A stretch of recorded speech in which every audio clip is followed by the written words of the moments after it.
Picture this: America, 1963. The streets are bustling with the roar of engines, the hum of tires on asphalt, and the unmistakable scent of gasoline in the air. It's a time when cars are more than just a means of transportation. They are a symbol of freedom, power, and the American dream. The big three rule the roads. General Motors, Chrysler, and Ford dominate the automotive landscape, each vying for supremacy in a market that seems insatiable. Their advertisements promise the latest in style, comfort, and innovation, drawing eager customers into gleaming showrooms. But something's missing. Glamour, excitement. The kind of thrill that makes your heart race and your palms sweat. The kind of allure that turns heads and sparks conversations. The American car industry, despite its success, is in desperate need of a spark. Ford, the giant, feels it most keenly.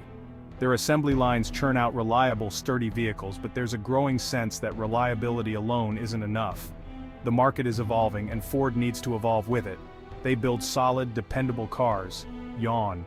These are the cars that get you from point A to point B without a hitch, but they lack the pizzazz, the flair that makes a car more than just a machine.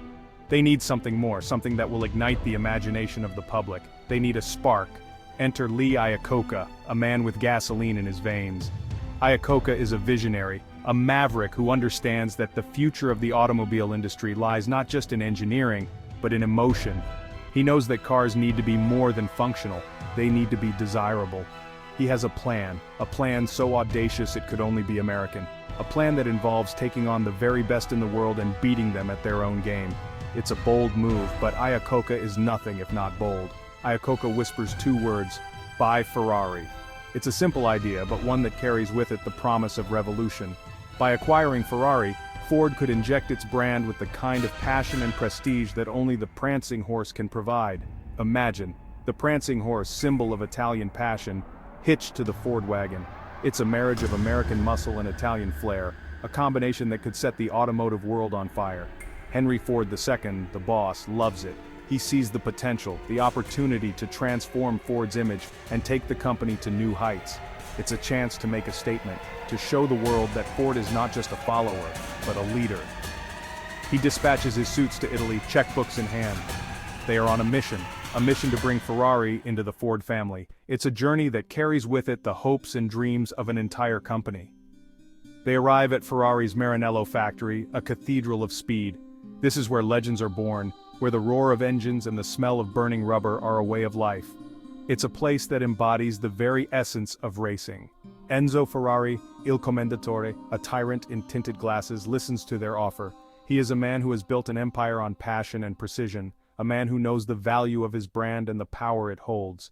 He strokes his chin, then he laughs. It's a laugh that echoes through the halls of Maranello, a laugh that speaks volumes. Ferrari doesn't just say no, he crushes Ford's ego like a grape under a racing slick. He calls their cars overweight pigs. It's a brutal insult, one that cuts deep. For a company that prides itself on engineering excellence, being called an overweight pig is a slap in the face. He insults Henry Ford II personally. The humiliation stings. It's not just a rejection of the offer, it's a rejection of everything Ford stands for. It's a challenge, a gauntlet thrown down in the most public of ways. Ford, the titan of industry, used to getting his way, is enraged. This is a man who is not accustomed to hearing the word no, a man who has built his empire on determination and drive. He wants revenge, and he knows just the man to deliver it. This isn't just about business anymore, it's personal. It's about pride, about proving a point. He wants to show Ferrari that Ford is not to be trifled with. He wants to show the world that Ford can compete with the best and come out on top. This wasn't just about business. This was personal. It was about restoring the honor of the Ford name, about showing the world that they were a force to be reckoned with. Ford would show Ferrari what an overweight pig could do. They would build a car that would not only compete with Ferrari, but beat them at their own game. He would beat him at his own game. The stage was set for one of the greatest rivalries in automotive history, a battle that would be fought on the racetracks of the world. He would conquer Le Mans. The Ford GT40 would go on to become a legend, a car that would not only win, but dominate the 24 hours of Le Mans, proving once and for all that Ford was a name to be feared and respected. Le Mans, a name that echoes through the annals of motorsport history, a place where legends are born and dreams are shattered.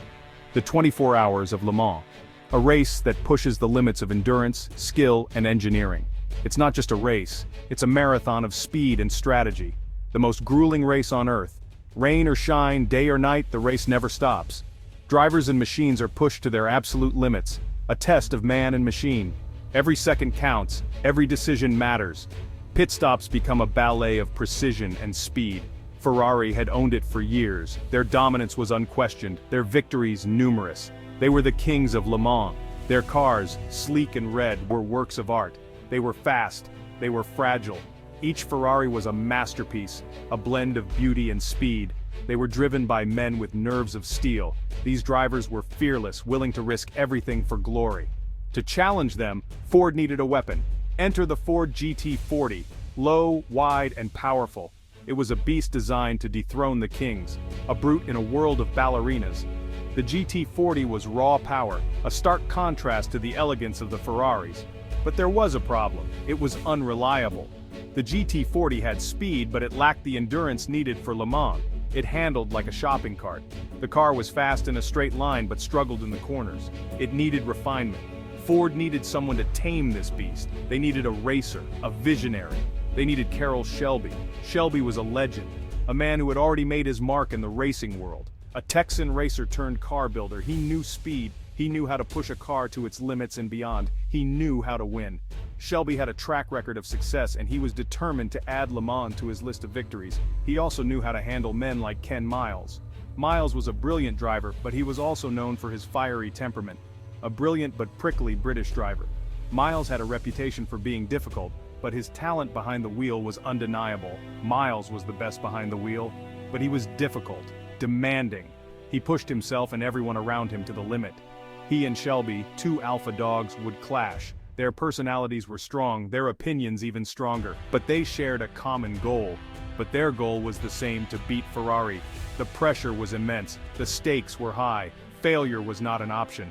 Ford was pouring millions into the project. The world was watching. The GT40 had to succeed, not just for the team, but for the pride of an entire company.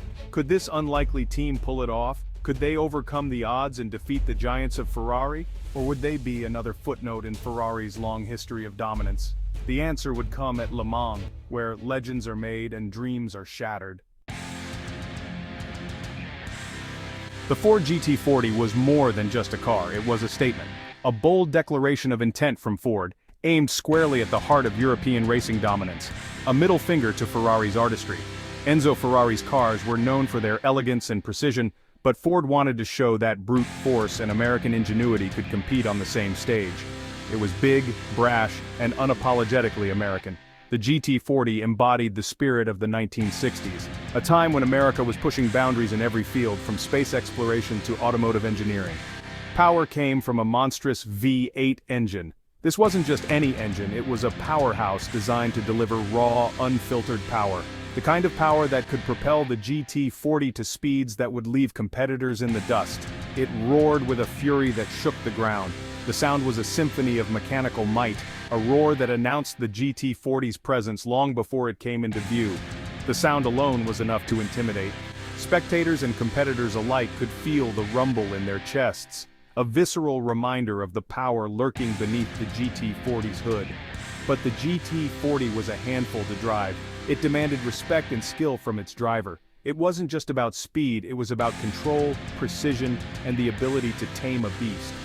At speed, it was a wild animal. The GT40 had a mind of its own, and it took a seasoned driver to keep it in check. Every turn, every straightaway was a test of nerve and skill. It wanted to take off. The aerodynamics were a constant challenge, with the car often feeling like it was on the verge of lifting off the track, to spin, to crash. The GT40 was unforgiving, and many drivers learned this the hard way. It was a car that demanded perfection, and anything less could result in disaster. Shelby and Miles worked tirelessly.